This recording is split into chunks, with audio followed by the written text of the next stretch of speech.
നമ്മൾ മലയാളികൾക്ക് ഒരു പ്രത്യേക കണ്ണുണ്ട്. എന്തിലും ഏതിലും രാഷ്ട്രീയം കാണുന്നൊരു കണ്ണ്.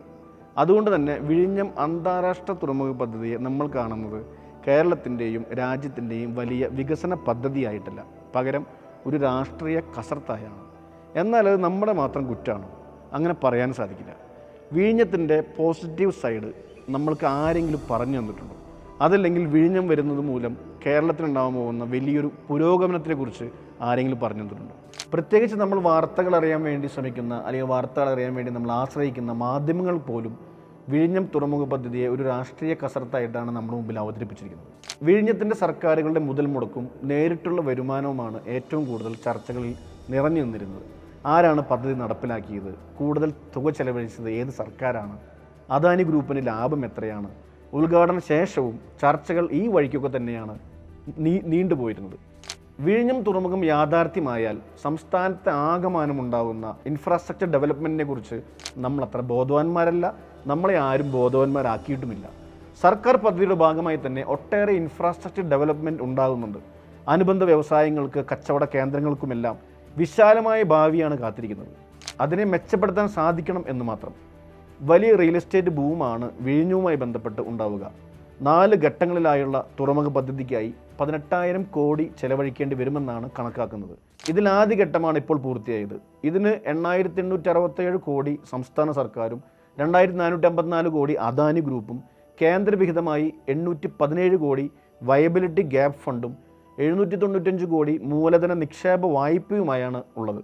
പദ്ധതി ആരംഭിക്കുമ്പോൾ സർക്കാരിന് ലഭിക്കുക GST വിഹിതം മാത്രമാണ്. 2034 1% ലാഭവിഹിതം ലഭിക്കും. തുടർന്ന് ഓരോ വർഷവും 1% തോതിൽ ഇത് കൂടുകയാണ് ചെയ്യുന്നത്. ഇതിനു വേണ്ടിയാണോ ഇത്രയും കൊട്ടിഘോഷിച്ച് പദ്ധതി നടപ്പാക്കുന്നതെന്ന ചോദ്യം നിങ്ങളുടെ മുമ്പിലും ഉണ്ടാവും. എന്നാൽ വിഴിഞ്ഞം തുറമുഖം കൊണ്ടുവരുന്ന അടിസ്ഥാന വികസനമാണ് കേരളത്തിൻ്റെ നേട്ടം. തൊഴിലവസരങ്ങളാണ് കേരളത്തിൻ്റെ നേട്ടം. ഈ അവസരത്തെ പരമാവധി ഉപയോഗിക്കാനുള്ള പദ്ധതികൾക്ക് സർക്കാർ ഓൾറെഡി തുടക്കം കുറിച്ചു കഴിഞ്ഞു. സ്വകാര്യ സംരംഭകരും വിഴിഞ്ഞത്തെ ഉപയോഗപ്പെടുത്തി ബിസിനസ് കെട്ടിപ്പടുക്കുകയാണ്. വിഴിഞ്ഞത്തിൻ്റെ ചുവട് പിടിച്ച് സംസ്ഥാന സർക്കാർ നടപ്പാക്കുന്ന വൻകിട പദ്ധതിയാണ് industrial and economic growth triangle. Thiruvananthapuram, Kollam ജില്ലകളിൽ നടപ്പാക്കുന്ന പദ്ധതി വഴി 3 ലക്ഷം കോടിയുടെ നിക്ഷേപമാണ് സർക്കാർ പ്രതീക്ഷിക്കുന്നത്. പദ്ധതിയുടെ പ്രാരംഭ നടപടികൾക്കായി 1000 കോടി ഇപ്പം തന്നെ വകയിരുത്തിയിട്ടുണ്ട്. പദ്ധതി പ്രദേശത്തെ അന്താരാഷ്ട്ര നിലവാരത്തിലുള്ള വ്യാവസായിക കേന്ദ്രമാക്കുകയാണ് ലക്ഷ്യം. ഗതാഗതം, ലോജിസ്റ്റിക്സ്, ഇൻഡസ്ട്രിയൽ പാർക്കുകൾ എന്നിവയെല്ലാം കൂട്ടിയിണക്കിയാവും industrial and economic growth triangle നടപ്പാക്കുക. International smart industrial ecosystem develop ചെയ്യുമെന്നാണ് വ്യവസായ വകുപ്പ് അറിയിച്ചിരിക്കുന്നത്. അടിസ്ഥാന സൗകര്യങ്ങൾക്ക് പുറമെ റോഡ്, റെയിൽവേ എന്നിവയെല്ലാം ശക്തമാക്കും. കണക്ടിവിറ്റി പ്രശ്നങ്ങൾ ഇല്ലാതാവും. തൊഴിൽ സാധ്യത നല്ല രീതിയിൽ വർദ്ധിക്കും. അനുബന്ധമായി ടൂറിസം, വിനോദസഞ്ചാര മേഖലയിലും കുതിപ്പ് സാധ്യമാകുന്നതായിരിക്കും വിഴിഞ്ഞം തുറമുഖത്തിൻ്റെ ഏറ്റവും വലിയ സാധ്യത. ലോകത്തിൻ്റെ പല ഭാഗത്തു നിന്നും ജോലിക്കും ബിസിനസ്സിനുമെല്ലാമായി ആളുകൾ എത്തുമ്പോൾ റിയൽ എസ്റ്റേറ്റ് ടൂറിസം മേഖല കുതിക്കുമെന്ന് ഉറപ്പാണ്.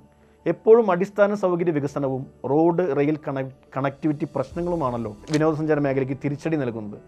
ഇതെല്ലാം അവഗണിച്ചും സഞ്ചാരികൾ കേരളത്തെ തേടിയെത്തുന്നത് ഇവിടുത്തെ കാലാവസ്ഥയും പ്രകൃതി ഭംഗിയും ഹോസ്പിറ്റാലിറ്റിയും കൊണ്ടാണ്.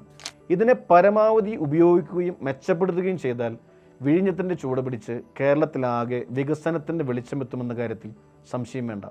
ലോക സാമ്പത്തിക വളർച്ചയുടെ ചരിത്രം പരിശോധിച്ചാൽ മനസ്സിലാവും, പല രാജ്യങ്ങളുടെയും വൻതോതിലുള്ള പുരോഗതിക്ക് കാരണമായിട്ടുള്ളത് തുറമുഖങ്ങളാണ്. തുറമുഖങ്ങൾ വഴിയാണ് ലോകത്താകമാനം വലിയ ബിസിനസ് നടക്കുന്നത്.